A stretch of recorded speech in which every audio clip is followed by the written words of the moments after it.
ťažko je nám takto, že vidíme, akým smerom sa to uberá. My si myslím, že my patríme do Európy a nie tam, kde nás Fico tlačí.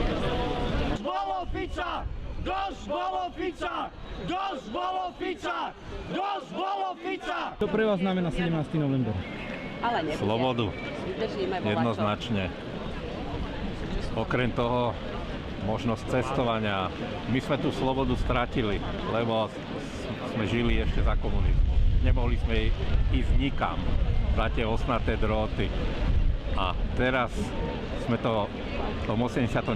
vybojovali pre tie naše deti, ktoré už môžu cestovať. Ale toto, tá banda, čo nám zase stvára, to je hrúza. Ako naša vláda za celé svoje vládne obdobie.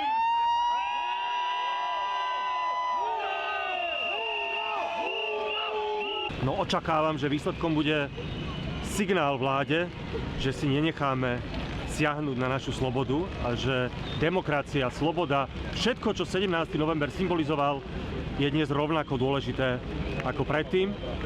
A ja by som aj povedal, že vyšleme signál jednoty ako opozícia a pripravenosti túto vládu vymeniť.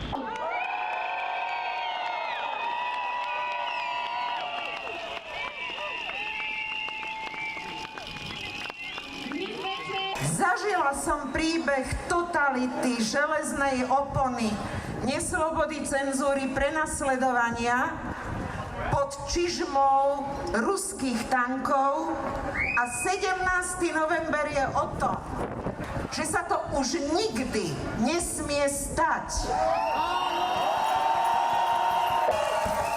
A od vás, spolužiaci a študenti, nechcem heroizmus. Stačí len to, aby ste neboli ticho. Aby ste sa nenechali presvedčiť, že ste mali a bezmocní. Zmena nezačína v parlamente, ale v hlavách ľudí, ktorí sú ochotní štrngať kľúčmi a popísať chodník pred úradom vlády. Takže nebuďte ticho!